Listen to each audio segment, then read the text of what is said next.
माननीय श्री संजय राउत। धन्यवाद सर। आजकल के जो बजट होते हैं वो किसी राज्य में चुनाव है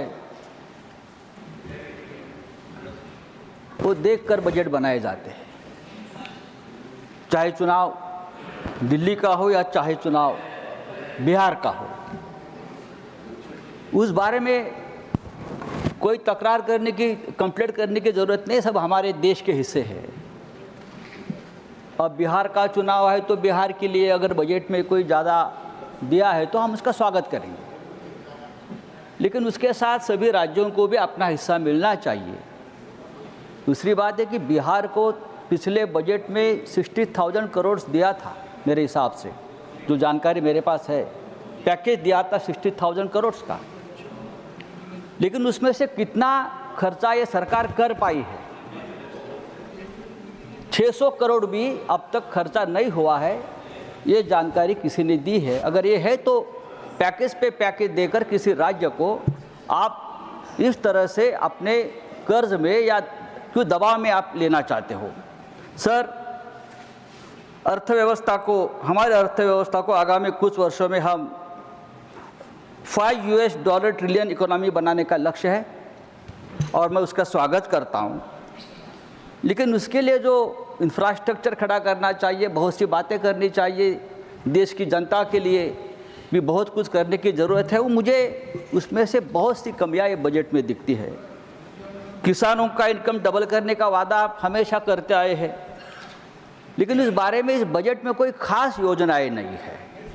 कम से कम मिनिमम सपोर्ट प्राइस की जो मांग है किसानों की, और उसके लिए आज भी पंजाब का किसान आंदोलन कर रहा है, ये घोषणा तो आप इस बजट में अगर करते तो ज़रूर हम उसका स्वागत करते। सर, देश की अर्थव्यवस्था बहुत बड़ी है हमारी, फिर भी हमारे देश की अर्थव्यवस्था आज भी कर्ज में डूबी है। भारत सरकार पर लगभग 185,000 करोड़ का कर्ज आज भी है, और फिर भी सरकार ने कुछ गिने चुने उद्योगपतियों का लगभग 16 लाख करोड़ का कर्ज माफ़ किया, लेकिन किसानों का कर्ज अब तक हम माफ़ नहीं कर पाए हैं। हमारी पूरी अर्थव्यवस्था 325 लाख करोड़ की है, और ये जो कर्ज हमने माफ़ किया है ये अर्थव्यवस्था के 50% के बराबर है। देश के हर व्यक्ति पर आज भी 1.25 लाख रुपए का कर्ज है। सर, सरकार कहती है कि मिडिल क्लास का बजट है। कैसे? आपने 12 लाख तक का इनकम टैक्स को छूट दी है, इसलिए ये बजट सिर्फ मिडिल क्लास का नहीं हो सकता। देश की आबादी लगभग 140 करोड़ के पार हो गई है, उसमें से ये 12 लाख रुपए इनकम पाने वाले कितने लोग हैं? इनकम टैक्स से ज़्यादा परेशान अगर आज लोग हैं तो वो जीएसटी से है। जीएसटी का भी सीधा असर इस देश के मिडिल क्लास पर हो रहा है। लोग मार्केट में जाते हैं, रोज़ लगने वाला सामान खरीदते हैं, और हर सामान पर ये कॉमन लोगों को जीएसटी पे करनी पड़ती है, और इसलिए महंगाई बढ़ गई है। अगर आपने इनकम टैक्स के साथ साथ जीएसटी के ऊपर भी कोई अच्छा एक पैकेज दे देते मिडिल क्लास के लिए, तो ये देश की जनता सचमुच खुश रहती, क्योंकि आज जीएसटी की वजह से महंगाई बढ़ी है, जीएसटी की वजह से व्यापारी खुश नहीं है, जीएसटी की वजह से बहुत सा एक बड़ा वर्ग है वो अपना कंजम्पशन कम कर रही है।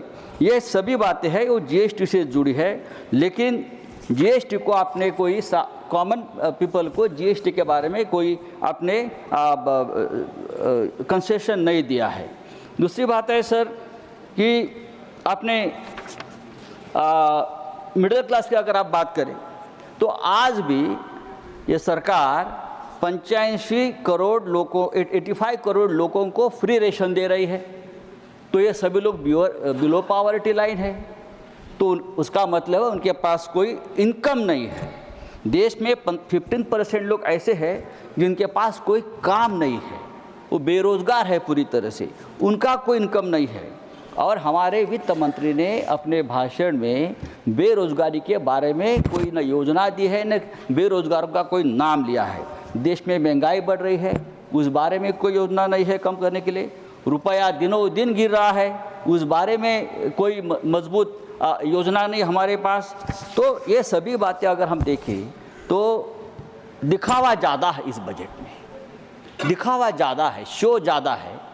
और ये इतना शो है कि ये शो देखकर लोग भूल जाते, लोग भ्रमित हो जाते हैं, बड़ी बड़ी आप भाषण करते हैं। अच्छी बात है, सरकार है, लेकिन मैं हमेशा कहूँगा जब तक इस देश में मिडिल क्लास जिंदा है तब तक ये देश जिंदा रहेगा, क्योंकि ये देश में लड़ने वाला जो आदमी है वो मिडिल क्लास है। तो आने वाले दिनों में बजट हो या आपकी योजनाएं हो, मिडिल क्लास को, बिलो पॉवर्टी लाइन जो लोग हैं, वो सबको ध्यान में रखकर आपको आपकी योजनाएं तैयार करनी पड़ेगी। धन्यवाद। बहुत बहुत धन्यवाद रावत साहब। श्री बी